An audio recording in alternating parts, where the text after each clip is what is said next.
And then the first time I nailed one of the licks in it, there was a trumpeter probably 2 windows down and a floor down, who's obviously like so skilled because they just heard me do it once and then he ripped out the same thing on the trumpet. It was just, I'd never really had such a like, improvised raw musical moment like that, and it was such a cool just sign of how like, music is a language. That was the cool vocal stylings of Ben Gaunce, an InterAction alumni and current speech language pathologist. Ben and I sat down for a really nice chat about all of the different ways that he has just learned how to infuse his life with creativity and how important it is to take risks and to try things at least twice. Here we go. You played Frederick in Pirates of Penzance all those years ago. You're a speech pathologist now? Like, what is that even? What do you do every day? What does that look like?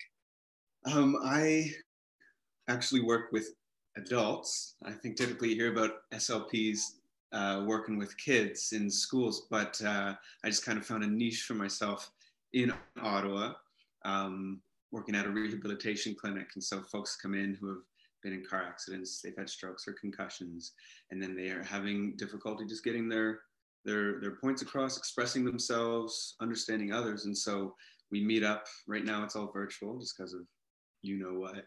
And we talk it out. We find out where are those areas of improvement, what can we improve, and we do exercises, strategies, and you really get to know people when you're working with them in such a close way. And I find I get a lot out of it as well. I love this job. I absolutely love it. And so I'm glad I stumbled on it. How did you stumble on it? What happened? Like, what was your path to that? I stumbled on it a little bit by accident. I was in school in Halifax at St. Mary's University, and I didn't know what I was going to do after. But in my 4th year, I was at an event and I was schmoozing around with people and just being, whatever. and I ended up in a circle of the vice presidents of the school, administrators and professors, and they were very kind. They asked me what I was interested in, what classes was I taking, and one of the ladies there, it turned out it was the president's wife. She said, I'm a speech language pathologist, and it sounds like you'd be a good fit for this sort of thing. So then she became sort of a mentor for me as I was getting interested in those programs. I read up on them, loved the idea, started writing my applications. She helped me out, and then I was in SLP school like 6 months later. That's amazing. Yeah, there's so much you can accomplish just by like being present to conversations and weird social gatherings. talking to the right people. And yeah. I started at IACT in 2007, I think it was. Mm-hmm. And it was been in 2007 that Kate Wilcott taught me the word schmoozing. Okay. I don't remember what the context was, but it was probably, Ben, sit down, stop talking, quit schmoozing. And then after that, I remember thinking, oh, this is a very important tool to have. I should hang on to this. It helps, and it's helped. It definitely has helped. Yeah, well, you always been a charmer, that's for sure. Okay, so what were you going to school for? What was your hope at that point? My undergrad was absolutely thrown together. I had an honors in psychology, a major in Spanish, and a minor in religious studies. I remember that I took religious studies because they advertised these 2 classes. One was called Death, one was called Love. And I thought, why not? That sounds so cool. I remember telling my grandmother I was taking religious studies classes, and she was thrilled because she thought I was going to be a priest. And then I had to talk her down from that one. Mm-hmm. And then, think more about the psychology degree, Grandma. So over the 4 years there, I did psych. I went to school in Mexico for a little while to do some of my Spanish degree. Very lucky to be able to participate in that. And then through the religious studies side of things, I traveled to Northern Ireland. I went to Belfast. So excellent opportunities came out of all those studies. And then it all sort of stumbled into SLP, and then I ended up going to McGill in Montreal for that one. So you've been busy, is what you're saying. Yeah. Yeah. Yes, I have. I love being busy. Absolutely love it. That's how you meet new people. That's how you try new things. Yeah. So tell me a bit about like what your creative practice still kind of looks like these days. It has certainly changed. When I was at St. Mary's, so a couple of years ago now, I kind of restarted playing piano because I would sneak through the school, and there were certain rooms like auditoriums or presentation halls where they would have grand pianos or baby grands that never got played, never got used. And so living on res, it was very easy just to sneak over. You'd find this hall totally empty. And so I started kind of reteaching myself how to read music and play piano. And then I just kept that practice up. When I got to McGill, they have a beautiful music school there. I believe it's the Schulich School of Music. And in that school, there are individual rooms, soundproofed. Every single one has its own piano. And so I would walk up to the school. Security would see me coming. I'd pat my pockets and be like, oh no, my key card.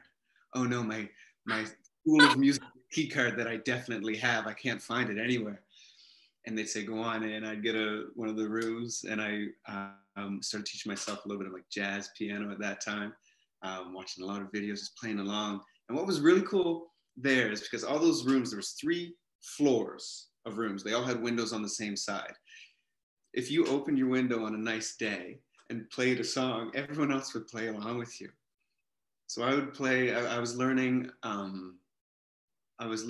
Skating off of the Charlie Brown Christmas album, the Vince Guaraldi Trio. I was learning that one. And then the first time I nailed one of the licks in it, there was a trumpeter probably 2 windows down and a floor down, who's obviously like so skilled, because they just heard me do it once, and then he ripped out the same thing on the trumpet. And then we went back and forth, and you never know. I never met this person, like never knew who it was. It was this incredible musical experience, and it was just, I'd never really had such a like, improvised raw musical moment like that. And it was such a cool just sign of how like music is a language. And I always, language is my life at this point. It's right in the speech language pathology, right? But music really is. And we were talking back and forth through that. And it was such a shared, cool experience. And that's something that I think music does so well. Art does so well. That was the kind of feeling I would have in rehearsal or on stage at the Sanctuary Theater, at IACT, Imperial, wherever. And when that was happening, when I was playing piano there, you realize, oh, you miss that feeling. You miss that feeling. Oh yeah. So you used your acting skills to break into the the rehearsal hall in there. I tricked them. I played a very convincing character. Okay, because you were always in theater here at IACT, right? Like you didn't really cross over into the music department much. Music department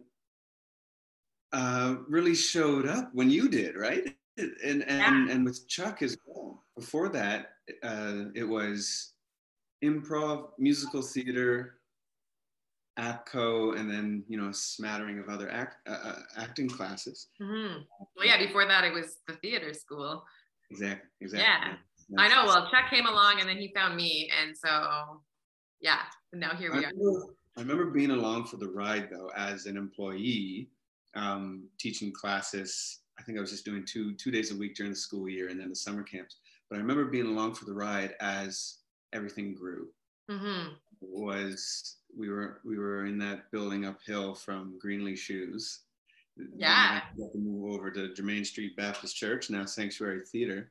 And then all of a sudden we had all this room, all these new teachers, all these new classes. It was absolutely incredible because I found like acting was a gateway to all these other types of arts that I was totally unaware of before that. Because I started in grade 7 or 8. Before that, it was just, what does a sixth grade boy do? He plays hockey. Right. Yeah. That's kind of the background I was coming from. Like my family, my friends, and then there was a school musical. This is how I got into IACT. This is how I first went into it. Did the school musicals at Barnhill Elementary. Grade 6 was The Wizard of Oz. Nice. I was a Munchkin. Naturally. Kylie Fox was the Cowardly Lion. And she was incredible. I bet. It was her show, absolutely. And my folks came to watch it every single night that we put it on. It was just like 2 or 3 nights. And they would not stop telling me how good of a job Kylie did. Every night they're like, "Oh, my to hear, I'm sure. My goodness. You know who's just such a talent, such a treasure? That Kylie Fox." All right, okay, yeah. But at that time, it was either Kylie and I Kylie and I went to the same piano teacher, so we already knew each other, and my folks knew her folks. So her mom said to mine, "Why don't you sign Ben up at InterAction? He'd probably have a lot of fun." And I remember being a little like, I don't know. I have hockey on Thursdays. I don't know if I can fit it in. Yeah. Immediately dropped hockey. Basketball, volleyball, all those things. I remember I ended up sticking with Boy Scouts, karate, and InterAction. Super well-rounded, right? Wilderness skills. Exactly. Like sense. You can't schmooze your way out of a bear attack, but I know the right knots to tie, you know? I think I've derailed the question. I don't remember where I was going, but oh yes, theater was such a gateway into other just types of art. I don't think I was really aware of poetry or short stories.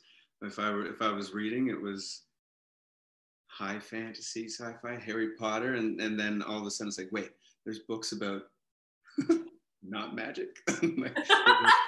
Why bother? No.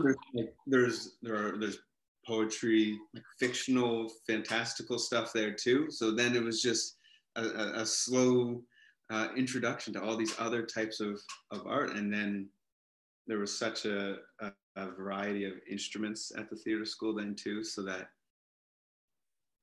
we did a talent show once, a variety show, and we just threw together the song Airplanes by, it was B.O.B. and Haley Williams, if you remember that one. It took 97.3 The Wave by storm. I can imagine. Okay, yeah. Pop tune. And we decided we were going to sing that at one of InterAction's variety shows. And we said, what instruments do we have lying around? And we ended up performing it with 2 guitars, a kalimba, and then our percussionist was on 3 Tupperwares, 3 Tupperware containers. There were a couple other instruments in there too, but it was all just so readily accessible for all the students, all the teachers as well. And so it just fostered such creativity all the time. Yeah. So now, yeah, I still have a piano. I think the last show I was in was actually, it wasn't InterAction, it was with Hannah Martin. We were in Halifax. I was at St. Mary's, she was at King's. And there, I think they had a show festival. And so one of the classes for the final project, everyone had to write a play. And then they put on those shows. And so Hannah was telling me about the story. She said, okay, there's one character, a guy. He's really smooth. He's really confident. He's really laid back. He's like hitting on everybody in the scene. I said, all right. She said, okay, so we already cast that part. And so the other part that we need is like a really dorky, really like a real pushover sort of whip kind of character that Hannah's character got to walk all over. And she's like, I want you for that part. Okie dokie. I'll give it a try. I'm sure you did just fine. Yeah. Oh, it was so fun. It was such a fun show. Yeah. Yeah, Hannah was excellent. Yeah. It's so nice to like, I mean, I haven't really been here a lot over the last 4 years because I've been home with kids. But like I'm finally back here again, and it's so nice. Like Jamie and Hannah are here all the time, and things are good. Things are good. It's moving along. Like that. Yeah. It's really cool seeing how like who sticks around, like the generations represented in the staffing. Yeah.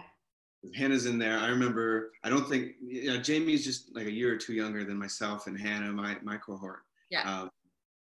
But I remember like being in shows with her. I remember being in shows with Ian, who I know has worked there a little bit as well. And so it's so cool to see, because I don't know, I never saw it in myself. I never saw like that age changing in myself. It was just, this is what we're doing this year. We're doing Peter Pan, we're doing Jungle Book, whatever it was. But when I would look at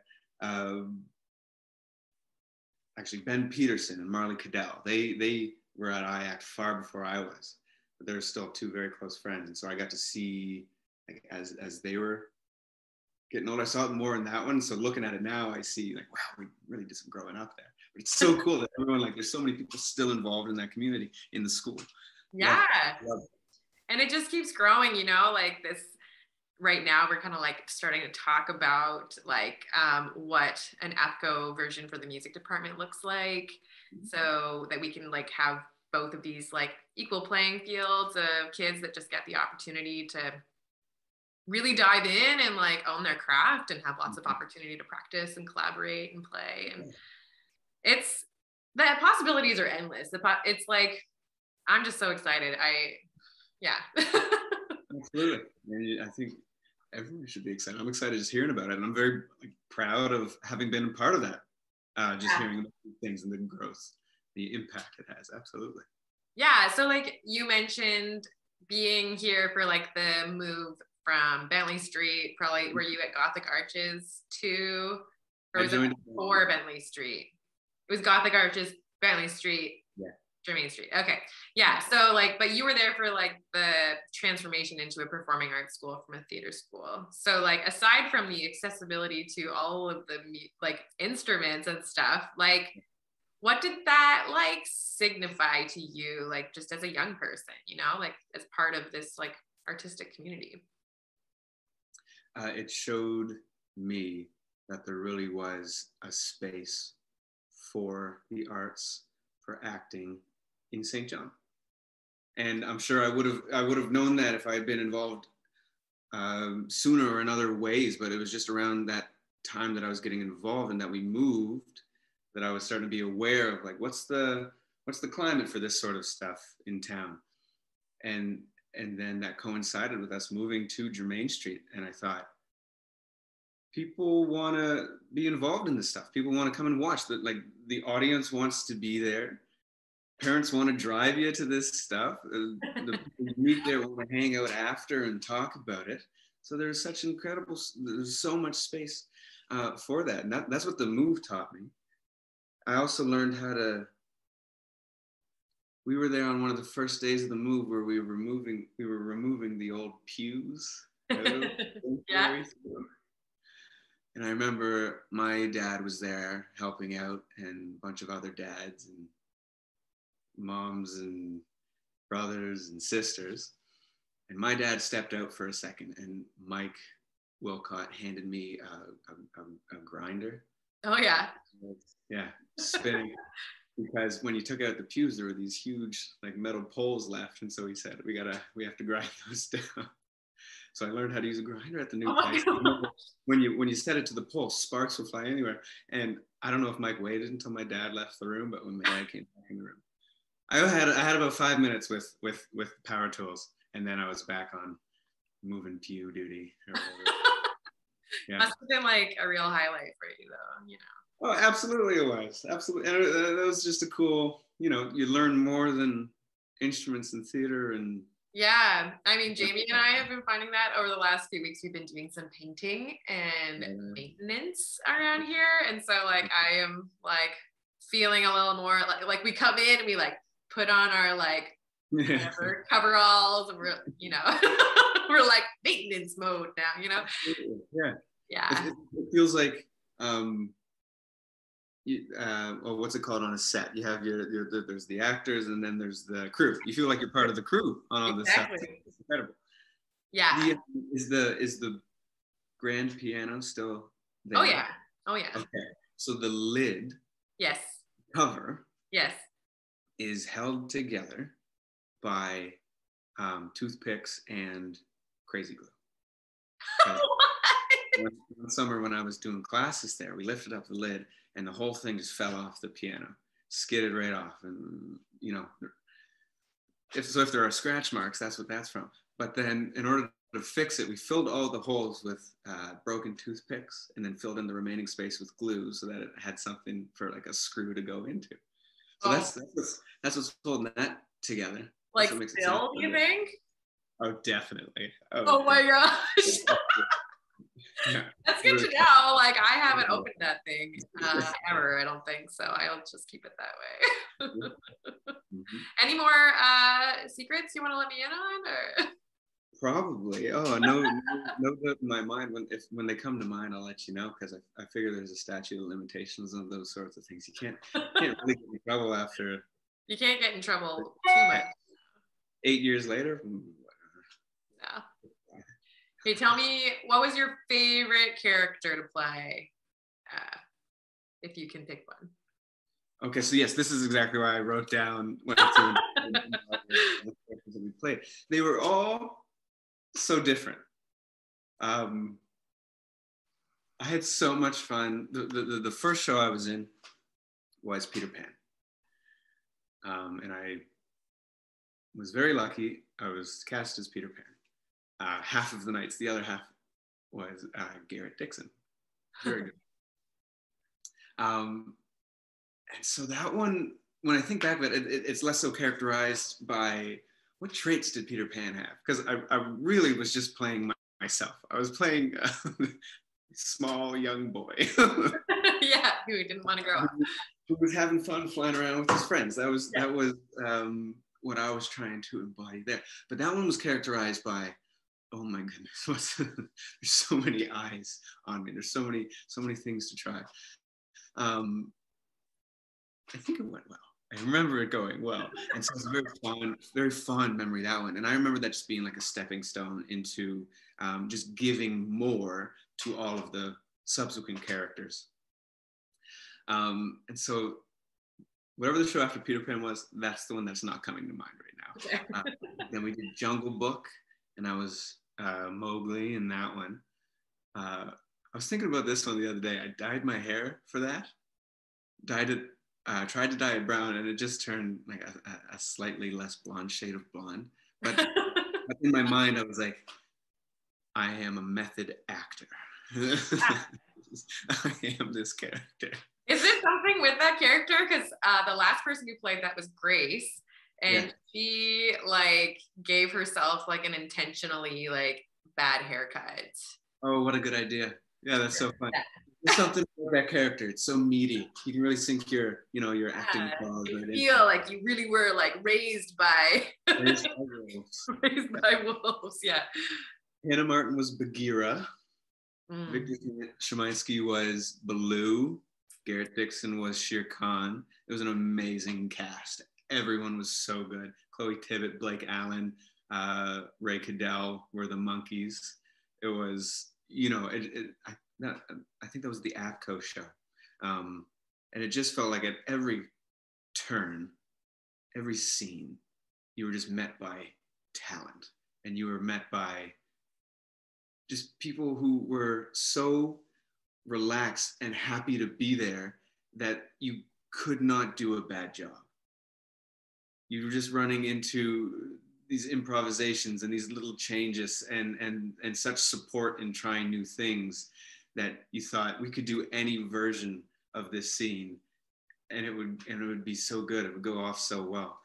And so it was at Jungle Book where I really made like so many friends. Jackie Higgins, Ashley Votora as well, who played my two moms, my woman mom and my human mom. Right. They had a song in that one called "In the Moonlight." That's the one. Still gives me chills because I have a recording of them doing that. Beautiful. And then we did. So yes, we must have done Robin Hood just before you got there. That was the panto the day before you got there. And I remember at that point I was feeling real good about myself. I was thinking, yeah, I know how to act. So we did the auditions for Robin Hood. And I sent Kate an email and I said, hey, I would really like to play the bad guy. I would like to play, at that time, I thought it was going to be the Sheriff of Nottingham. It ended up being Prince John, who was the bad guy. So I remember sending an email. I said, I'd like to be the Sheriff of Nottingham because I want to be the bad guy to Blake Allen's Robin Hood and Garrett Dixon's Will Scarlet. Ben Peterson was Friar Tuck.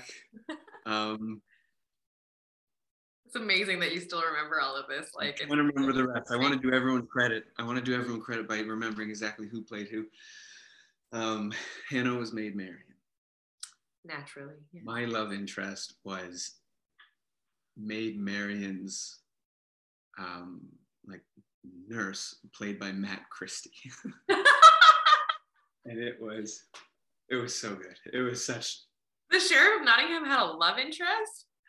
So it ended up being Prince John that I was playing. But right. Yeah. There's this moment in it where there's a tournament and I've rigged it so that my guys win, and then it ends up that Robin Hood and his merry men have to leave town or whatever it was. And so everyone shows up, the stakes are high, but at the last second I get distracted by this vision of a woman. Matt Christie in a dress, his hair all done out, and that was kind of the character development for Prince John. But that show, I sang "Eye of the Tiger." That was my introduction to pantos, pantomimes, right? Yeah, pantos. So the music was incredible. It was "Help" by the Beatles. Saying "Eye of the Tiger." At one point, the merry men all dressed up and they sang, "Man, what's the song? I Feel Like a Woman." It was an excellent selection of songs. We had so much fun doing it. I begged Kate whenever there was these big ensemble numbers. I said, "Please let me be in the background, and then I'll change costume, change makeup for the scenes that I'm in." I absolutely love that one because I remember saying, "All right, Kate, how do I play this character?" And she said, "That's up to you, kid. Figure it out. Figure it out." And the costumes were incredible, absolutely incredible. I remember this was just after we did Jungle Book, and my costume it was like fur lined, but it was one of the wolves from the Jungle Book that had been repurposed, and so it was a little dark, but it really fit Prince John very well. It really fit. I would say Prince John was one of the really fun ones, and then I'd be silly not to say Pirates of Penzance because that was it was kind of the last hurrah. It was all my friends. That was when you came on, and you were excellent. I remember you knew the music down to like every sharp and flat, all of it. And you kept.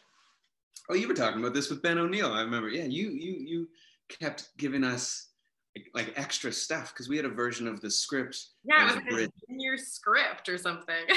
I was like, I know this show. There's way more good stuff than this. Like, so we did it all. We did it all. Do you remember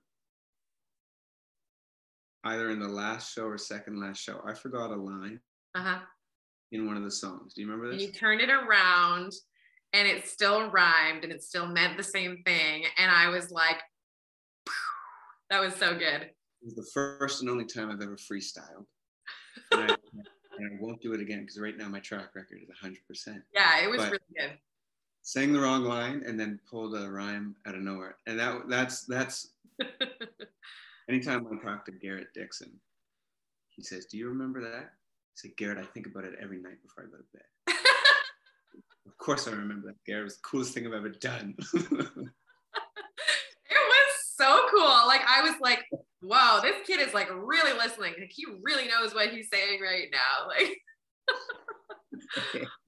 man, I love Pirates Attendance. I was in that show when I was like 12 or 13 during like a 2-week summer camp. You know what I mean? Like, I was a maiden, but like, it was, yeah, I want to do it again. But this time I want to be Mabel. That's all I want, Ben. I just want to be Mabel. It was so good. There was one harmony that you gave Hannah and I. Hannah was Mabel. I was Frederick. There's one harmony you gave us that I never got, not once, not in a single show. And it was. I'm not going to remember which one it was now, but I remember there was a moment where Hannah and I were hiding behind an umbrella where our characters were smooching. But every time we were behind there, what was actually going on is she would ask me, "Are you going to do the harmony this time?" And I'd be like, "Yeah, probably not. I don't know." And I couldn't figure it out. Well, I just kept throwing things at you to see like how far we could go. So I guess that was the limit. It's fine. Most of it stuck. And then the other big role, I know I've just gone through my whole like filmography here. I love it. The other big one was Cinderella, and I think that was a whole theater school show. Maybe it was APCO, but I played the Pied Piper, who was the entertainment at the ball. Okay. I remember that one because I sang, "Play that funky music." Oh yeah. Okay, so that was actually our first show together. Yes. Yeah. Because I spent a lot of time working with Hannah on Respect. Yes. Lady Marmalade was in there as well.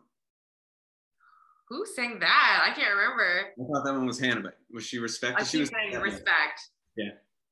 Yeah. And then with the mice. The mouses. Oh my gosh. Okay. Yeah. They ABC, Michael Jackson and crew, like that over again. Yeah. Little Sophie, little Kennedy, little Danielle England, and Daniela Ronan, and one more. Anyway, yeah. The costume in that one, the costumes in that were incredible. Garrett had a big afro on. Blake was the fairy godfather. He had a huge fur coat. I was head to toe gold sequins. Hannah had a fascinator with a massive feather in it. This long flowy silk house coat thing. Oh, they were incredible costumes. Dressing up is so fun. Oh my gosh, yes. Oh goodness, yes, yeah. There's a couple of, like I have a pair of, this is one of those, okay, here's one of those secrets. Okay. I had those gold pants from that show for a number of years until they didn't fit me anymore. And then I gave them back to IACT. But I ran them over one day, didn't tell anyone was there, walked into the costume room, hung them up and left again so that I never had to admit that I'd had them. How long did you hold on to that guilt for, though, is my question. Oh, gosh. I guess until you were trying half an hour. Half an hour. Good. That's good. Yeah. Mm-hmm. So, okay. Let's see. What would you say to a young person looking for an alternative to hockey on today? What would you say? I don't know why I used hockey as an example. There were so many things to choose from, but it's a good placeholder. It does the trick. What would I say as an alternative? I can only speak from my own experience, and I have benefited so much from having as many different experiences as possible. Like I said, I was doing all the different sports that the schools had. I was doing choirs, I was doing musicals, extracurricular stuff. In high school for the last 2 years, Monday to Friday, I wasn't getting home until 9 at night. And I wouldn't have had it any other way, because when you're involved in different things, involved in different groups, you're not just learning how to participate in that thing, you're learning so much from those different people. And I hope it has made me just more well-rounded and more empathetic, more curious, because I wouldn't know that I liked being a speech language pathologist if I had never done anything else. Because what can you compare it to? I wouldn't know that I liked acting if I had never tried playing sports. Mm-hmm. And it might be the opposite. If someone's watching this and they're wondering, oh, hey, should I get into playing volleyball? Yeah, do that and take an acting class at the same time. round it out so that you know where your strengths are, where your values and like what you're going to build your foundation on. Mm-hmm. So try it all, even if it's a bit of variety within one thing. If you really want to play piano, learn a little bit of drums too. Any musician would benefit from playing drums for a while. It's true. Absolutely. Getting your rhythms down before jumping into another instrument. Mm-hmm. Excellent idea. So, not the cliche, the saying, variety is the spice of life. Yeah. It absolutely is. I'm happier for it. I hope I'm a better friend for it. I hope I'm a better professional for having had all those experiences. So try it all. Try everything. I used to say, I want to try everything once to know if I like it or not. Someone said, I said that to a friend, and they answered back, you should try everything twice to make sure you don't like it. Oh. Try it the first time, and then if you're on the fence, do it again to make sure you don't like it. But then you might surprise yourself, and hey, the second time was a lot of fun. So that's the new thing. Try it twice to make sure you do. To make sure you don't. Yeah. Well, I don't know if anybody else is going to take that advice, but I think I might. Yeah. Thank you so much for hanging out with me today, Ben. It's really, really nice to catch up with you and just see like you're a full-blown grown-up and really great one. Yeah. Thank you so much. My absolute pleasure to be hanging out. I want to petition you a little bit to start the ball rolling on some alumni shows, alumni something, some reunion performances. Yeah, there's definitely some of that brewing. Yeah, it's all just a matter of timing at this point. Absolutely. I know we got to wait out this whatever thing. Yep. Yeah. Yep. That which shall not be named. And you like Voldemort. Yeah. We're all on board as soon as you say, hey, we're doing the Pirates Attendance 20th anniversary tour. We'll be there. All right, you'll be number one on my list to call. Perfect.